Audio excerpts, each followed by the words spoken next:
Hi, everyone. I'm Allison Ramsey with the Empire Life podcast, where we interview entrepreneurs and influencers from all around the world about their online empires and their businesses. We also launch online empires for influencers. Today, I have an amazing special guest, TessaBella Jelton, and she is a multi-passionate entrepreneur, and she also is the owner of a social media marketing company.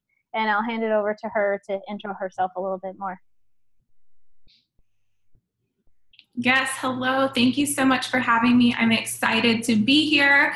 Just like you said, I'm a multi-passionate entrepreneur. I kind of started my entrepreneurial journey in real estate. I own a real estate firm out of Arizona. And then I also run a social media marketing agency. And we service people all over the world, really. So it's really cool to be able to kind of mix these different industries. And I think that it gives me a competitive advantage kind of having the different levels of understanding in different industries for sales and marketing.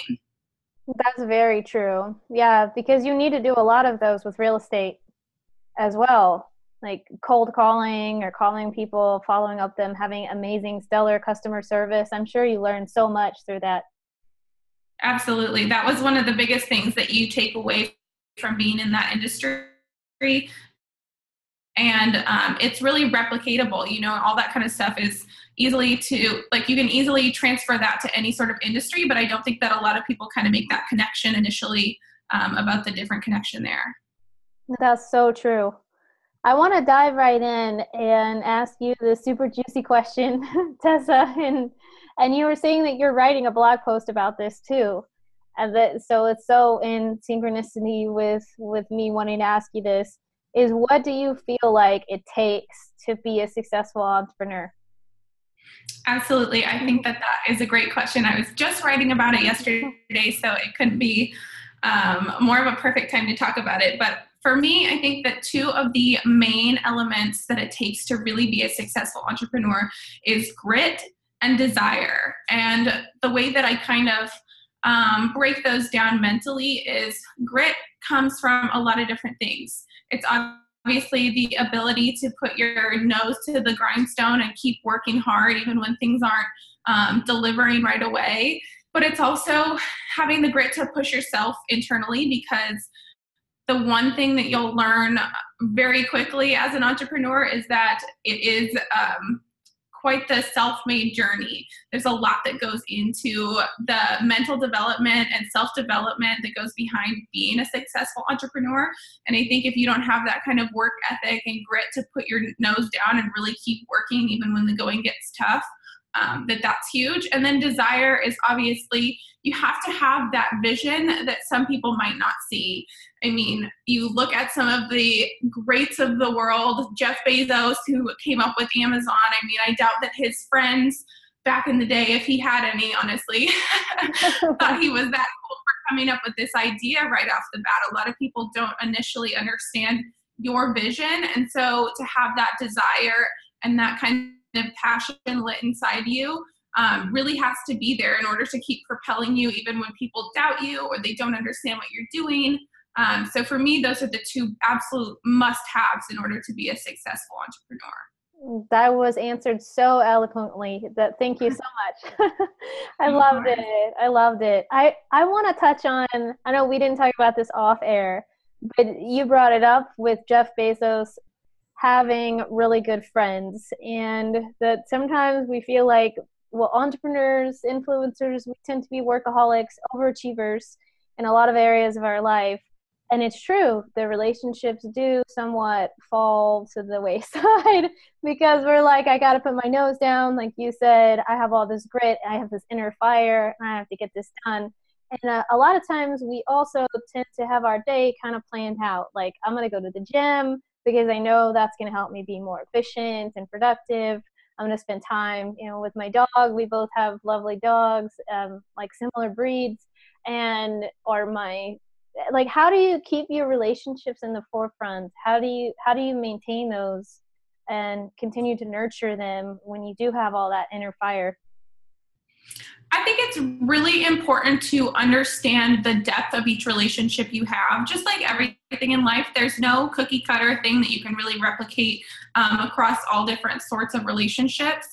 So I think that it's important to understand that some of your friendships and some of your relationships, people won't understand what it is that you're doing. And it can actually be a bit of a refresher to be around those people sometimes, because it's a time where you maybe don't talk about it quite as much, or maybe you talk about it in a different kind of way. And I find that I learn so much more about myself and my businesses and how I am as an entrepreneur when I'm finding different ways to communicate and have these sorts of conversations with people. It doesn't always have to be that super like intense, shove my idea down your throat kind of like go, go, go mentality. And sometimes you kind of simplify it a bit for people who might not have that same understanding. So that's definitely a big key factor. And then just like you said, I'm huge on having my routines. I like time block things down to the second. Doesn't always work out that way. In fact, more often than not, I end up not following it as I wrote it out. But I think to just write things physically, you're sort of giving yourself that priority list. So you find the level of importance with really making those relationships high on that priority list while balancing what you need to get done. Amen. Yeah, I completely agree. Completely agree. And I wanted to go in also like shift gears into diving deep personally with you a little bit in some personal challenges that you've overcame that have helped you to have those better relationships and be a better business owner, or like more of an influencer and have more impact in those around you. If you want to share a few with us.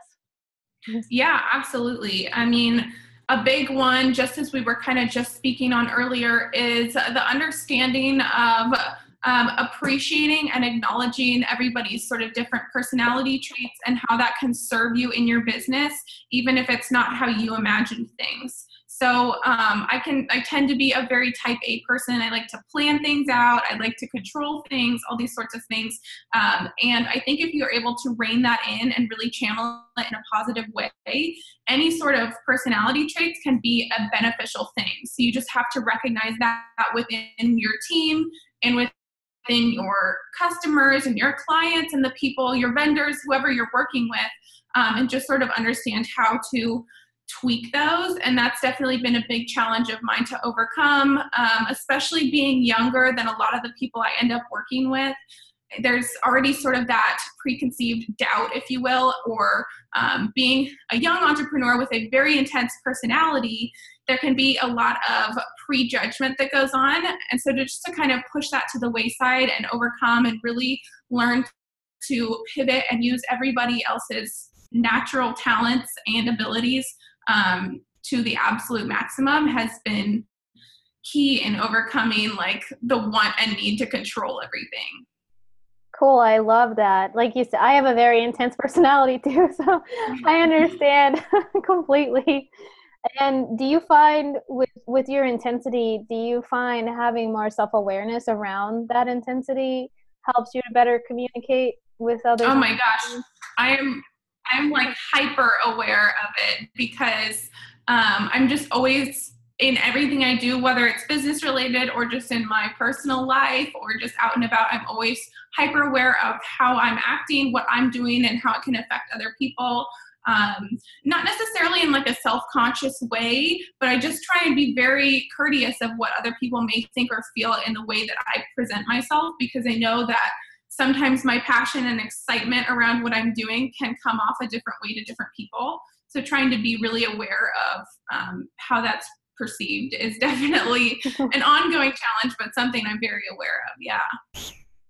Cool. I completely relate. I've been through those situations as well, or they continue to come up. And I always ask myself, or I would like to hear also kind of the text or the verbal things that you ask yourself in those kind of situations. Like, for example, I usually ask myself, how can if I get a reaction out of someone and I'm like, whoa, I wasn't expecting that, I a lot of times reflect back on how can I better communicate with that person? Was there something that I needed to say that could have helped or that can still help?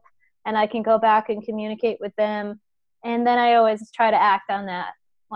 And beyond that, there's really nothing more you can do besides be self-aware and then try to have healthy relationships, healthy, great partnerships, and also client relationships. So like, what do you lead yourself through kind of in those processes? I would say that a lot of it starts before I even have the conversation. I try and take a lot of social cues from people in their mannerisms, watching them interact with other people. If it's somebody I have yet to communicate with, I'll even not stalk them, but like try and creep a little bit on social media or things that where they're present to kind of understand maybe a little bit of insight on their personality. And I think that that gives you a big advantage into how you speak to somebody. And then just like you said, I mean, sometimes you'll receive this reaction that you weren't really expecting, that maybe it's very obvious they took something in a different way than maybe you intended it to come off. And so I think, you know, really similar to just like what you said, you just try and kind of see how you can tweak your next phrases so that it kind of gets them to that same level of understanding in what you were trying to put out into the world. And then also understanding at the same time that sometimes you're just going to run into people that just don't understand the way that you communicate. And there's really not anything wrong with that. That's kind of just the fact of life. That is so true. That's the best advice. That's so true. And I wanted to hop into like, how long have you been an entrepreneur? For a while, right? Like, I didn't remember exactly. I would say about 4 years now. I guess it's a little hard to put like an exact date on Right. it, considering Totally. that, you know, family reunion growing up, you're trying to charge your cousins 25 cents for a back massage and things like that. So, but 4 years. You're a born entrepreneur. Were you also selling things on the playground? Oh, of course. I was making, I would have a lemonade stand, and instead of just lemonade, I try and think of like other things to sell. And I ended up, this still sticks with me today. I was bottling up, like I was selling it as perfume, but it was really just like lemonade with like some flowers in it. Well, I'm sure they thought it was cute. So they're like, oh my gosh, this is so cute. I want to support this little girl. What a hustler. Yeah, hopefully they never used it and got attacked by bees or something. That's so funny. That's very creative and insightful. Wow. And so as in your entrepreneurial journey as an influencer and entrepreneur and your impact, what would you say are like the top 5 things that you've learned throughout your business journey? Top 5 things I've learned. First one is definitely goes right along with that challenge that I face, and that's understanding that you don't always have to be the first person to respond or react to something. So learning how to really take a step back, give way, let somebody else make a stand really quick, and kind of observing before you act is a big one. I would also say that patience, it's something, especially as a millennial entrepreneur, I think that a lot of millennials are kind of programmed for wanting this instant gratification. We live in this world where, I mean, look at Postmates or Uber, any of these things you can order on your phone and have it within 5-10 minutes. And so understanding that good things don't always come overnight. There's also a lot of entrepreneurs and people out on the internet who publish and get a lot of marketing based around these stories of, oh, I started this last month and made $50,000 and whatnot.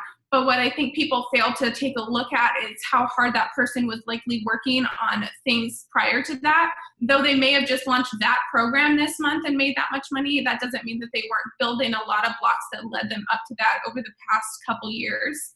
So patience and understanding that kind of value, openness to learning, and always being able to recognize that even if you believe your opinion is the right one, it doesn't mean that there aren't other things you can learn from other people. I think that was a challenge, to kind of be able to let my guard down, and having coaches and mentors and being a part of masterminds and stuff never is a sign of weakness. I think a lot of people can start to think that, oh, I don't need that, like it'll show that I'm not the expert on it. But more often than not, your coach or consultant isn't always going to be telling you something you don't know yet, but sometimes it's what you need to hear, and they're just kind of putting you in a different state of mind to absorb that.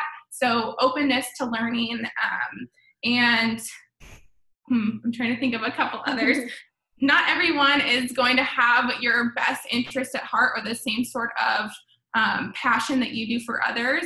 I think being in this sort of industry and community, I come from such a mindset of just wanting to like empower other people, help other people succeed, all this kind of stuff. And sometimes you can learn the hard way that not everybody has that same sort of community-oriented mindset.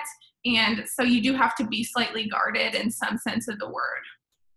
I completely agree. I've been through and continue to go through all of those that you mentioned. It reminded me on your last one, it reminded me, or I would love for you to share out also a few personal stories on those. And we had a guest that was lined up for the podcast, and I mentioned to them, hey, we're gonna when we launch, we're gonna send you like a graphic, and then you can take that graphic and tell your tribe about it. And he said, oh, I'm doing this for you. I'm not doing this to show my tribe. And I was like he was doing me a favor. Yeah. I'm like, we're okay. I kind of get where you're coming from, though. We're both doing each other a favor. If it's a collaboration, we're both giving and taking, or giving and receiving. That's a mutually beneficial and collaborative experience. And then he came back and said something else that was in disalignment, and I was like, okay, this is not quite in alignment. And in that moment, it was like, this person doesn't necessarily have my best interest at heart. And Absolutely. I'm going to go ahead and say, you know what? It's not the best fit to have you on the podcast. And I needed to say no. And it was, like you said, it was very difficult. It was very hard. Like, we set these boundaries and we say, or within our contracts or within our boundaries, we tell our friends and we say, yeah, I have strong boundaries. So when we come in those kind of difficult conversations and those difficult experiences, do we actually follow through with our boundaries? Do we actually say, hey, I don't deserve this kind of treatment. I'm wanting a more collaborative experience here. And as soon as I did, every time that I have said that, and I would love to hear your feedback on it too, but I immediately had something come in that was more in alignment. So as soon as I said no to him, I had like 3 new requests to be on the podcast with people that I probably wouldn't even need to say that to. They were already entering it into a collaborative experience. They're already on the same page. Mm-hmm. Absolutely. I think that that's a great point to be made. And one thing that I guess this kind of wraps around everything that we've talked about, but when I really started to see elements of my success start to kind of snowball is when I started to really prioritize myself and understand that my time is the absolute most valuable asset that I have.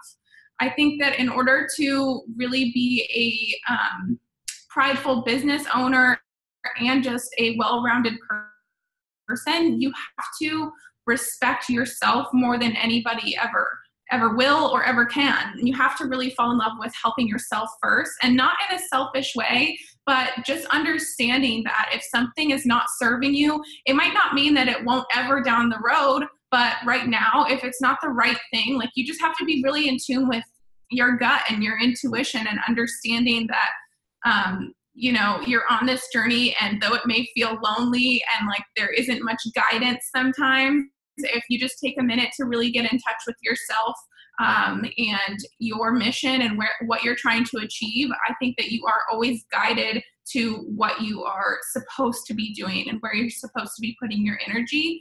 Just like what you said, as soon as you told that gentleman no, you were instantly rewarded almost with these 3 new people that really did have your best interest and want to have that community feeling with you and really be empowering one another and lifting each other up. So I think that the more you appreciate what you have, the more the world will kind of give you things to appreciate.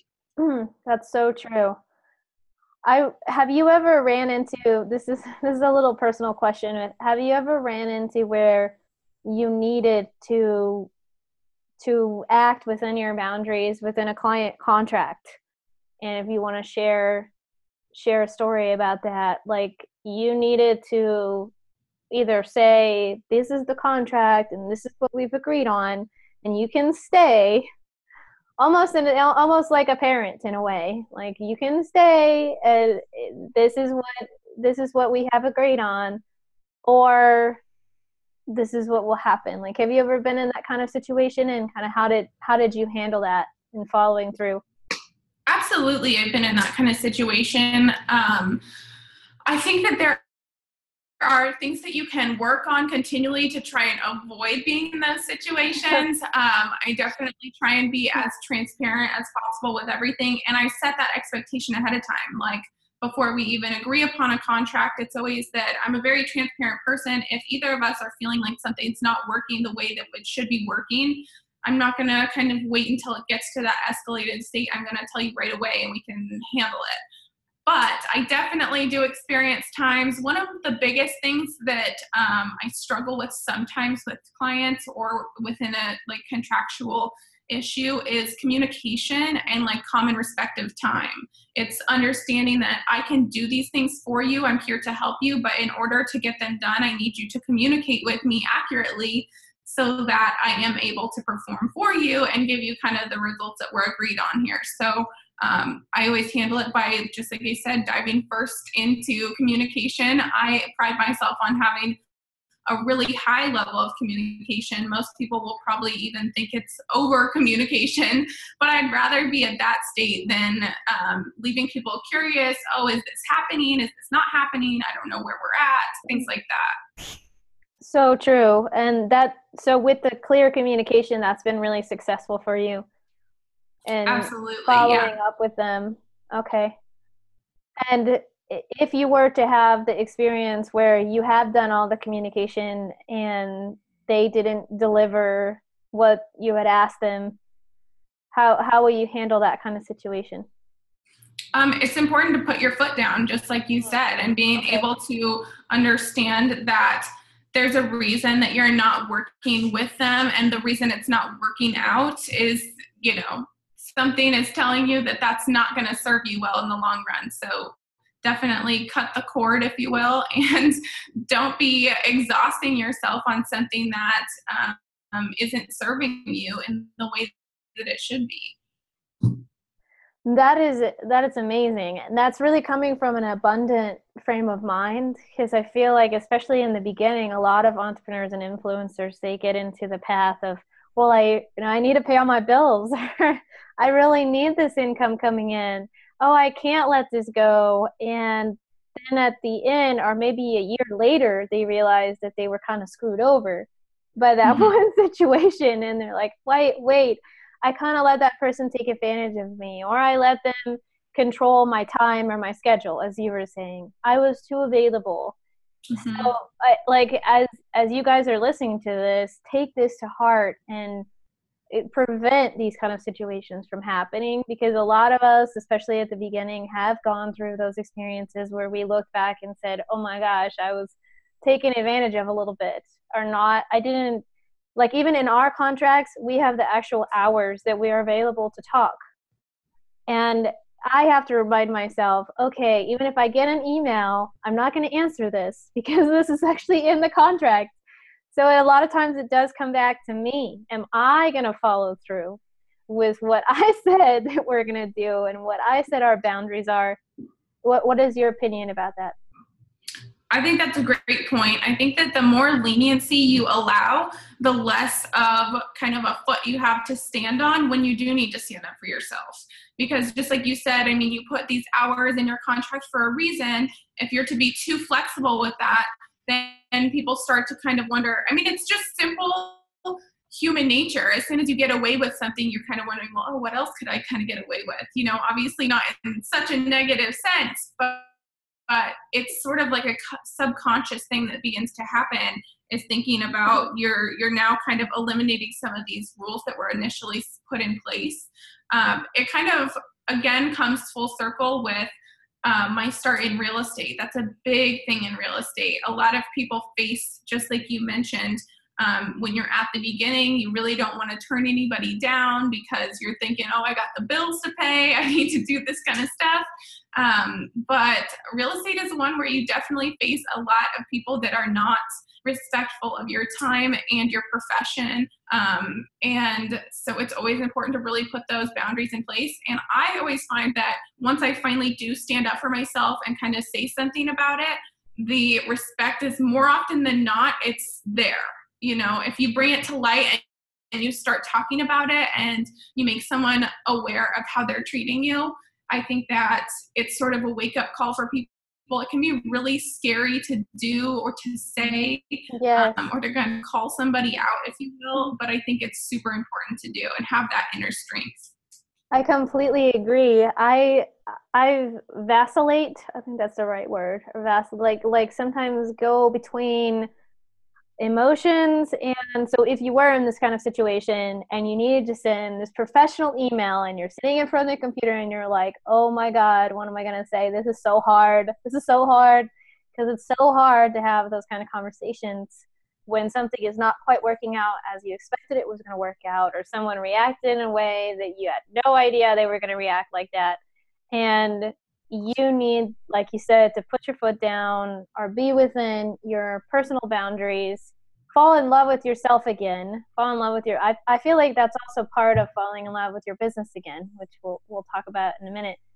Then when you're in that process, I feel it's okay to say a little bit about how you feel. Like, I am so sad that I need to say this, though I know that I really need to say this. Though I feel horrible about it. I feel horrible and sad that I'm needing to write this email. Though you know in your heart it has to be done. Though don't go, I feel like it's not very good. I've been on the receiving side of a lot of emotions in emails, and I'm just like, whoa, that was not professional. Like, why did they need to go? There's nothing factual within this. So definitely, like, state how you are feeling, maybe in one sentence is my advice, and then go into, and these are the next steps. This is what we can do for you. This is the maximum of how we are going to be of benefit and help you. And how do you feel now, like, leaving the ball in their court? How do you feel about this? Like, what is your opinion about that? I think that's great advice on sort of how to handle it, because just like you said, you don't want to let too much emotion get into it. This kind of gets into something that always interests me is kind of your ability to pivot between your feminine and masculine energy in business. And you have to also, this is another time you can kind of be conscious of who your client is, how they're going to best receive what you're communicating with them. Because some people, if they received anything with any sort of emotion attached to it, are going to be like, whoa. Versus some people won't really truly understand kind of what you're trying to get across if you just keep it purely in the professional or technical terms, and you're not really telling them that, hey, this is really, making me feel disrespected in our partnership, or whatever you want to make them understand. So I think that it comes into play with really being able to kind of switch between those two energies, and also be conscious of, again, the personalities that you're dealing with each unique client or contract. Yeah, totally. I love that. And before we hop off, Tessa, I was hoping that you can share with us, like, if you were starting a new business tomorrow, what are the 3 takeaways that you wish somebody had told you that would have helped you be a lot more successful from the beginning? Absolutely. I would say my first one is to find your desire, really find what it is that is making you feel like you want this journey. And with that, it doesn't necessarily mean that you have to, find this one thing and that's going to be what you stick with forever. I think understanding that it's okay to pivot as your journey goes on. If you want to kind of change where your passion lies at the time, it's okay to kind of make that shift. The second one would be to write everything down. I'm a huge believer nowadays of I literally, everything I do, every change I make in my business, anything like that, I write everything down and track everything. That way, down the road, it's super duplicatable. If I bring anybody on, it's easy to train somebody because I've already written down my entire like process as I got to this point. Things like that are huge. And then it can also help you to look back at that down the road. If you are maybe launching a new branch or something like that, you can kind of look at all the notes you take and understand like, oh, I could have eliminated this whole step. This whole process kind of went haywire, could have taken this out or could have done this better. So I'm a big believer in like taking note of everything, kind of where you're at with things, tracking your numbers, all that sort of stuff. I love analytics and being able to see all of that, but then also attaching that to sort of the emotional side. We're writing down notes, how you feel about the business at the time, all of that. And then last but not least would be openness to change and understanding that there are no rules and that that's okay. Totally. Love it. Thank you so much for joining us today. Of course. Thank you so much for having me.